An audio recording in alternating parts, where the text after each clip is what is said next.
We are spiritual beings having a human experience. We are members of a global family, each one playing a particular part and working together for the advancement of all. Join me, Jean Walters, on an amazing journey that will deepen and expand your awareness and your growth in knowing the truth, and together we will live in the light.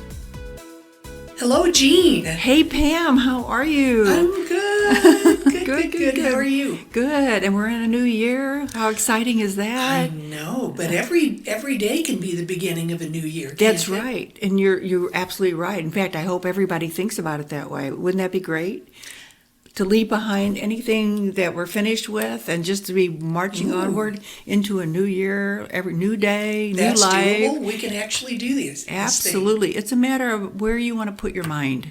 Because many people live in the past, and if you talk to them for 5 minutes, you'll find out that last year and last month and last 20 years ago this happened, and they're living in the past. They're not living right now in this moment.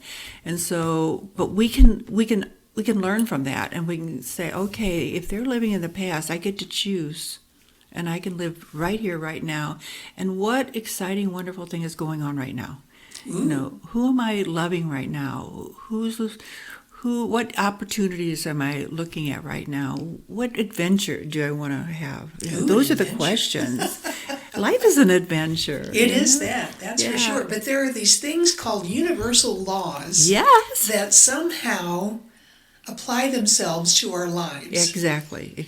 What are they? It's a term that I've heard and probably have used over the years. But what really are universal laws? Okay, this is all backed up by science, by the way. If you talk to a quantum physicist, they'll be able to confirm some of the things I'm going to be saying. But universal laws are like the principles of the universe and how they work. Like, for instance, if we were just looking at our everyday life, and we know that when we get in the car, we have to go to a stop sign, and we have to stop, and then we have to go by a certain speed limit, and those are the physical laws of the universe that we're living in this very dense version. But there are other laws that are constantly working and magnetizing basically situations and experiences to us, and they're all based on the idea of what you think you get. So what you believe, what you hold in your mind is what you keep drawing to you. So imagine that you're just sucking things to you. You're drawing them to you in a magnetic fashion. So one of the examples I've used many times is like, let's say you're a bricklayer and you're on top of a building laying bricks, and then, oops, one of the bricks falls and hits somebody in the head. Okay, so you didn't have any intention of that brick hitting someone in the head, but it happened. So there is a karmic repercussion to that. That doesn't necessarily mean that you're going to get a brick hit in the head, because a lot of what happens from here on is set by intention. So let's say you're the bricklayer and you're in a bad mood and you decide you're going to throw a brick off the top of the building and hit somebody in the head. That's the same action that happened, but they're completely different in that the intention of the person that was at cause is completely different. Okay. So you might end up being in a situation where you just need to apologize, and that could be the whole repercussion from the first guy. But with the second guy, the universal law being non-judgmental will just bring back that energy around to you, and something will happen, like maybe you'll get in a fight and get knocked out. Because not because you're being punished, but because you put that energy into motion, and then it comes back around, and you find out what it is that you did. The possibility here is that we could learn from our quote mistakes, or we could learn from our misadventures, or whatever you want to call it. We have the opportunity to learn. But let's say, for instance, then you're always in a magnetic field. You are a magnet. And so if whatever you put out into this magnetic field is what comes back. You're a happy person, what comes back is happy experiences. That does not mean you don't have challenges in your life, because challenges are the way we grow. Right. And so we have to experience some challenges. It doesn't mean they have to be negative, because it's all about how you look at something. So if I was in a car accident the other day, it was just like I was in a line of traffic and my foot slipped off the brake and I bumped into the car ahead of me. So I was very well aware. I mean, we pulled in. I gave her my information. She gave me her information, and I said, it looked to me like it could be rubbed out. Mm-hmm. But I could see that she had fear. So I didn't know if she had fear of what her husband might say, or if she had fear of learning how to deal with all this. I don't know.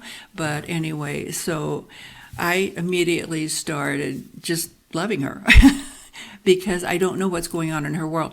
So something will come back around from that. I don't know what yet, because it just happened. But what I'm saying is that if I was mad, I would reap a return from that. If it was an accident, I was just we were all sitting there waiting for the light to change. Mm-hmm. So, but use that as an example, because we drive through traffic all the time, and to me, it's like the most perfect experience to see what's going on in your mind when we're doing this, because we can be so impatient, mm-hmm. or we can be very patient, or we can just call ahead and go, I'm running late. We can do a lot of things, and depending on how you manage that, it's sort of a mirror of how you manage your life.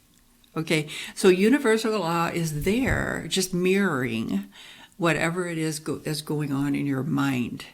So if you're an angry person, things come around and, your credit card crashes and I don't know what all happens. Maybe you lose your job, maybe somebody's mad at you, but it's all mirroring that angry energy, okay? Until we learn I could do something different here.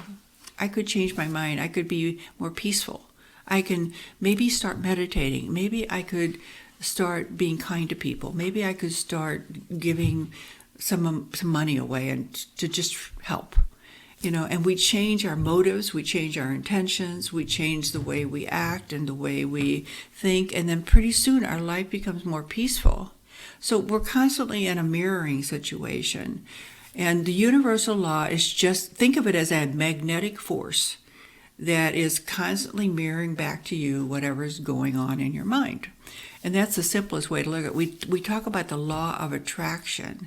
The law of attraction is just that. It attracts to you what's going on inside of you, so that you can see what's going on inside of you, so you can make adjustments if you want. Mm-hmm. And we all have that option. We all have that freedom to make adjustments. And so, people will choose to do it, or they'll go. I've known people who went, well, I'm not changing for anything. Like, okie dokie. Mm-hmm. Yeah. Good luck. Mm-hmm. Because the law doesn't change. The law is impersonal.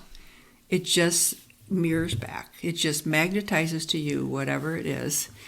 I think saying that it's impersonal mm-hmm. is very interesting and important. Yes. Because there are people who feel persecuted. Yes. And think that it is personal. Yeah.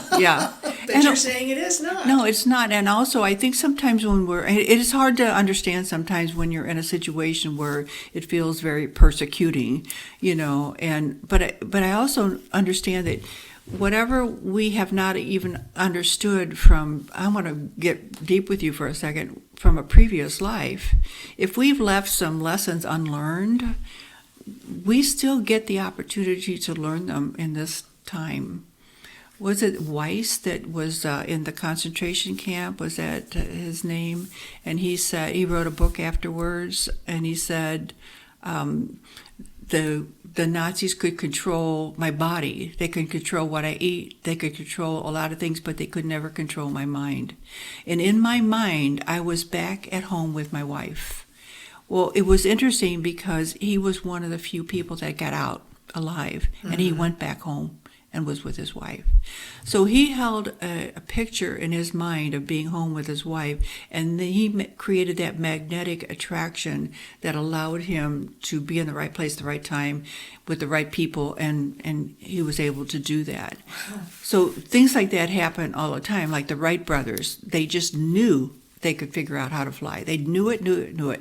Now, they were just bicycle mechanics, for heaven's sakes. I mean, we have aeronautic engineers, that of course we have them now, but back then they didn't know they could figure out how to fly. Sure. But the Wright brothers were just audacious enough to go, I know there's a way to do it.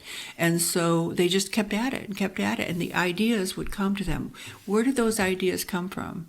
They came from the universe, because when we set an intention like, I want to know how to fly, I want to understand the mechanics of it, then the universe begins to supply you with information. And when we talk about gut instincts, or we talk about intuition, that's what we're talking about here, where those ideas will come, and then they acted upon them. And so they found a way to begin to fly. And of course, other people took over with that, and now look at us. We're all over the place. Yeah. We can get from here to, the other end of the country in a matter of hours. And how amazing is all that? I think when I fly out to see my sister, who's on the far coast, and I think about the pioneers and the wagon trains and how long it took them, and I could be there in just a few hours. Yeah, it's just I think of it as just, I'm so agog with all the miracles that we've created, but we've created them by opening our mind to universal mind so that we can receive that input, because we're very creative beings. And so if we allow ourselves to receive the input, when I write books, I don't write them. I make myself available for the book to be written, and so I might have an idea in my mind, and then it's like maybe it's a self-esteem or something, and I go, okay, so what should I be saying about self-esteem? What's important about self-esteem? And I wait. And then pretty soon the flow starts, and then I can write a whole thing on self-esteem. It's not that I haven't created the information inside of me. I have that because I've worked and I've studied and I've read and I've done and I've practiced and all of that. So I'm a great candidate for that to flow through. You see what I'm saying? But yes. But we've all created our own sort of warehouse or supply of information and experiences that we can, that make us available for this information to flow through. So it's a really important thing. I think it's more and more today we're understanding that we can use this law of attraction, but we have to create the mindset so that we can attract what we really want. I see people who talk about, I want health, I want prosperity, I want money. And then they talk about, I'm so poor and I don't have money and I can't pay the bill and da-da-da. And so what they're doing is canceling out, I want money, but they are not in the right mindset to have money, because they're constantly canceling out through their words, through their belief, through their feelings, that they are poor. So money, so it's like universe is ready to supply money. We will do that through an opportunity. Like, here's a job you can do, or here's someone that needs your help with something, and it's available. But then it's like, but I don't want to work. But I don't want to put myself out there. But I don't want to take a chance. Well, I don't want to. So then it can't. The door can't open. It can't come through because we've blocked it. Is that ego? Ego blocking it? Yeah. Okay. It's ego blocking it, because in the vast scheme of things, we're not blocked at all. It's like the Garden of Eden. It's all available. You need something to eat? Well, there's a nice, apple on the tree. It's all available, but we have grown in a way, we've evolved, I guess is a better way to say it, in a way to believe that this is not possible, that's a limitation. But then here's the Wright brothers, and here's Tesla, and here's Ford, and they all said, no, I'm going to do it. And so we know it can be done. Whatever it is, if you don't do it, somebody else is going to do it. They're going to grab that inspiration and take it. Yeah, and they do it at the same time. Yes. I remember reading about, Alexander Graham Bell. Yeah. And there was someone Yep. who filed a patent at Yep. basically the same time for Yep. the same thing. Yeah. And he won because he had evidence that he did it Yeah. first Yeah. somehow. But Amazing, isn't isn't it? that interesting that two Yeah. people in different places, Yeah. in different circumstances, Yeah. get the same idea? And I think Edison, the same thing with a light bulb. There was somebody else developing it at the same time, and he just won out because he was a little bit faster. So, yeah. So those ideas are in the universe. They're floating around. They're available. If I say I want to invent a light bulb, for me it might be I'll be drawn to a certain technician to help me. But or else if I'm an engineering type of person, I'll get that information so I can begin to develop the light bulb. So everything, our heating system, our cooling system, everything. Is there just one universal law, or are there multiples? Well, it's one magnetic universe, but there's different ways that it works. For instance, another way that we can understand it is the law of circulation. Again, I'm probably going to be repeating myself a bit because what we give out comes back. So I have a little rule for myself. If I feel like my money deposits are not as big as I want them to be, I start giving away money. Because what I have learned is that what I give away comes back. And it's same thing for you, of course, but most people don't understand that. They feel like if I give away this $20, then I've lost $20. I feel like if I give away $20 and I've seeded the universe, and it will come back in abundance. Hence that law, as you throw your tithe upon the waters, it increases tenfold or something like that. And it's true, but we have to have the right mindset again. Because if I feel like I just lost $20 or $100 or whatever, then I have lost it, then I've just canceled out. The law of circulation will only bring me back a loss, because I have believed more in a loss than in a gain. Okay. Yeah. That makes sense. So people will say, like, I can't climb the ladder of the company. I can't get a promotion. I can't make more money. I don't have enough of skills. I don't have enough of this or that or the other thing. And so what they're doing is locking themselves into a place and into a position. And the universe will coordinate. It's impersonal. Oh, you're locked in? Okay, great. Then you're locked in.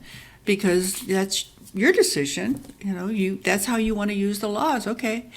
Even though people don't understand the laws, they're still, look at your life, and see what's going on. And then you have an insight into how the laws are working for you, because they're completely impersonal. Mind-blowing again, Jean. Mind-blowing because it goes against what we've been taught. We were taught something like, if you're a good little girl, if you're a good little boy, then all these nice things happen. But that's, in a way, it's the fantasy, it's the fairy tale, because it doesn't work that way. I mean, I can be so good. I'm a good person, but I don't believe. I gave something to someone the other day that I can't receive it. I'm not going to receive it. I said, no, you have to receive it. But I don't. No, I can't. Jean, I just can't. And I went, no, you have to. Don't you understand? If you don't receive my gift, and I don't care if you use it or you don't use it, if you don't receive my gift, then you're saying to the universe, I'm not receiving. And I said, please don't do that to yourself, because I offered the gift. And so then she understood what I was saying, and she received the gift. But she was saying, oh, I have so much already, I don't. That's what she was saying to me, like, no. Yeah. No. Interesting. Yeah. So we have to watch how we receive gifts. If I say, let me buy you a cup of coffee, and you go, oh, no. I go, no, please allow me to buy you a cup of coffee. But we do this all the time, like, oh, no, I don't need that. Like, yes, do it. Give it away. If you don't want to use it, give it away to someone else. So intention really is everything. Okay. Yeah, intention's so if, big. Going back to your example about if you are not making the deposits you want to make, and so you give away money. If I give away $20, with joy and happiness and love there and we go. appreciation but and not everything. because I want more. No, than no, give it $20. because it's you have it and you want to, and you love people and you care and you want to do something good, and but feel the expansion as I say that.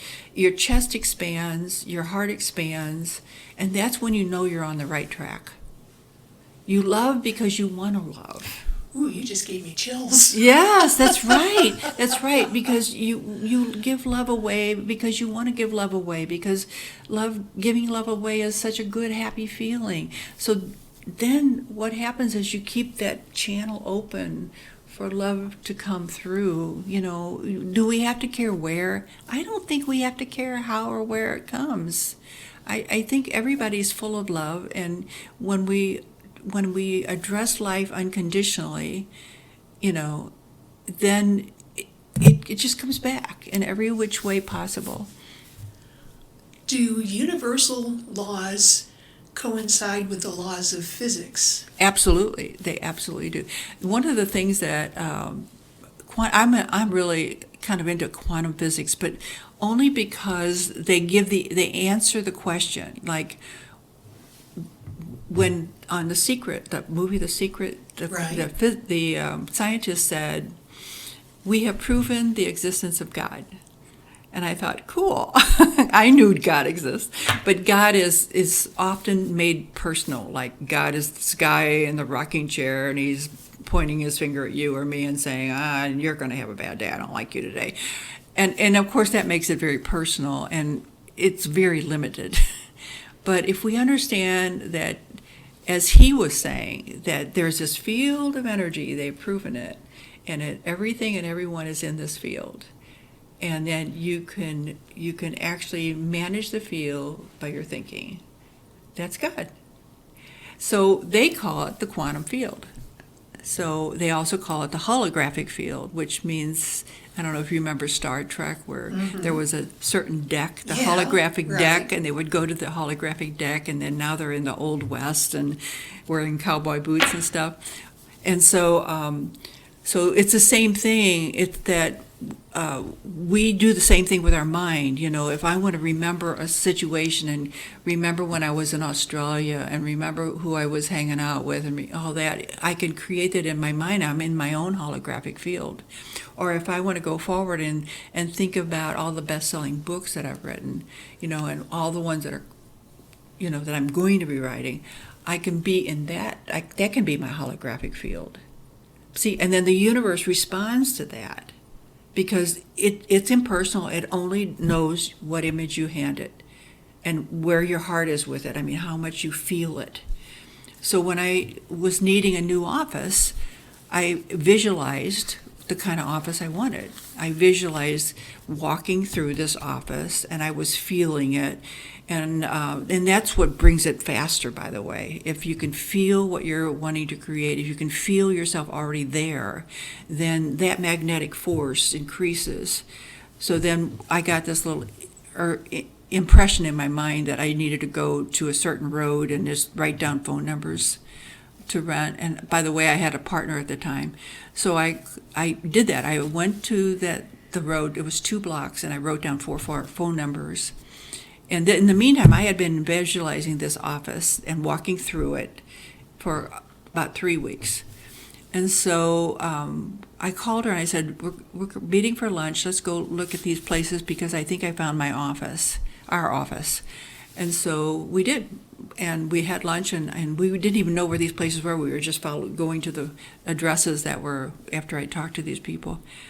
And the one that I thought was the right one, we went to that one, and we walked in, and it was exactly the way I had visualized it. It was exactly. Now, I'm really used to this, so it's not a big shock to me. Then But there's any- the rest of us. Yeah, well, because you haven't practiced it, but I mean, anyone who really does practice it in this feelings way that I'm describing, it happens for them too. But anyway, that was the day we found our new office.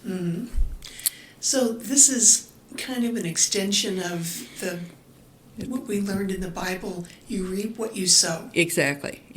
So if I'm sowing anger, I get anger. If I'm sowing happiness, I get happiness. If I'm sowing, love and kindness, I get love and kindness. And it's just that easy, honestly. It's just that easy.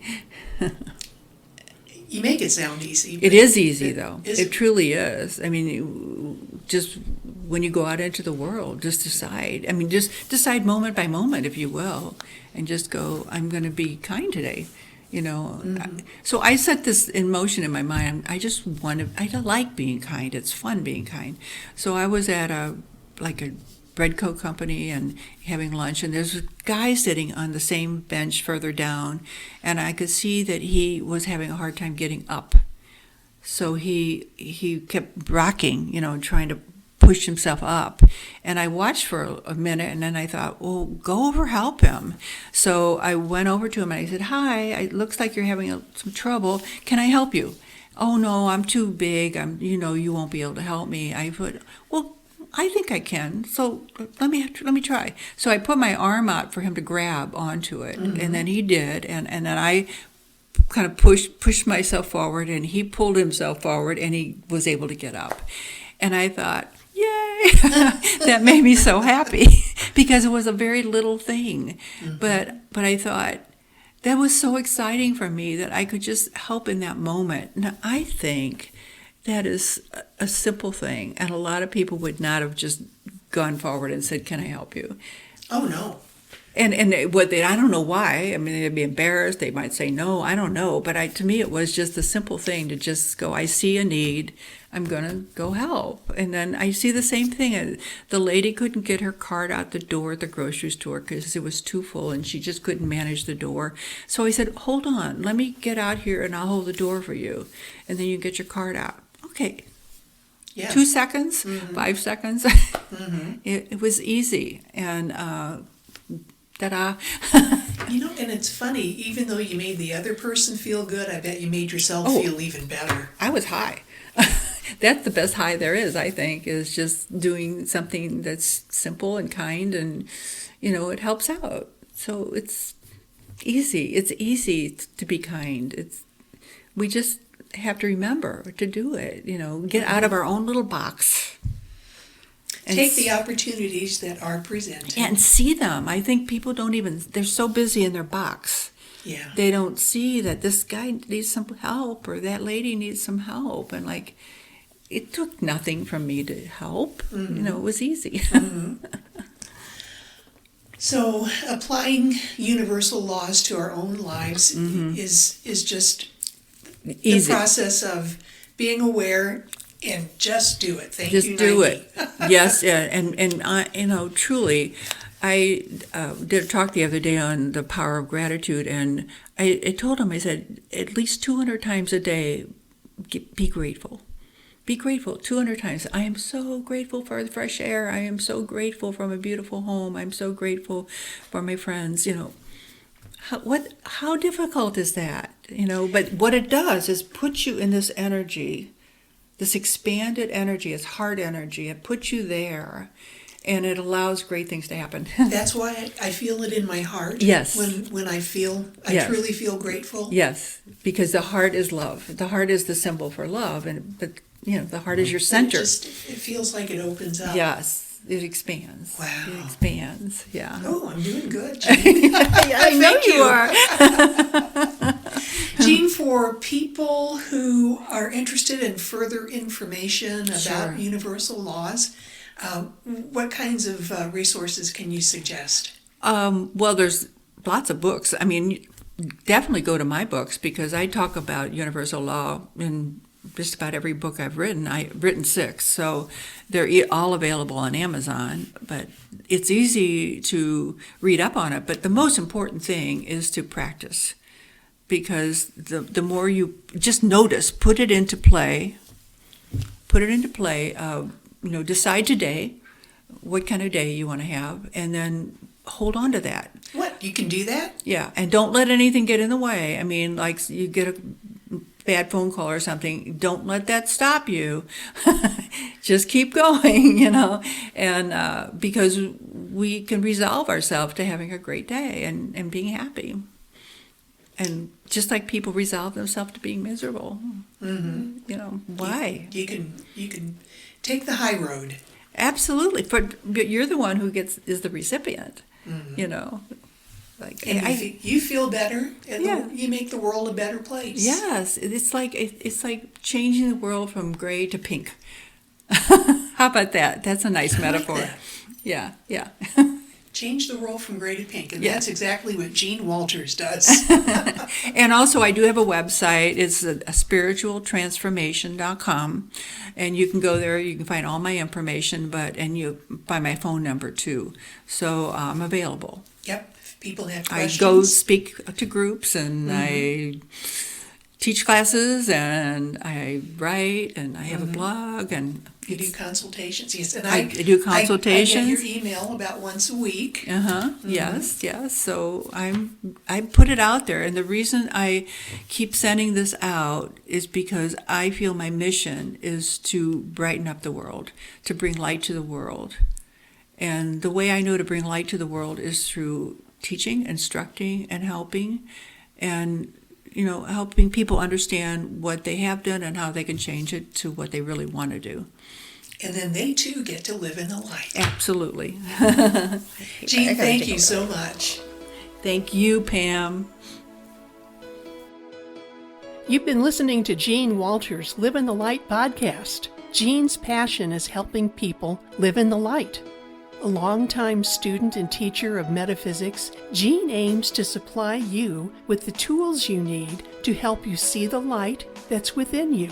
Gene Walters is a personal growth consultant, teacher, and lecturer. She offers dream interpretation services and Akashic record readings. Gene is also an international best-selling author of a growing library of enlightening books.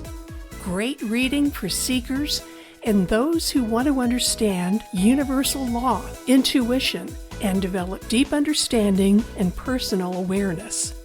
Jean's website is spiritualtransformation.com. She offers 2 YouTube channels, at Jean M. Walters and at Jean Walters 7221. Contact Jean's office by phone at 314-566-5231. 314-566-5231. Her email address is jean@spiritualtransformation.com. Thanks for joining us for Gene Walters' Live in the Light podcast.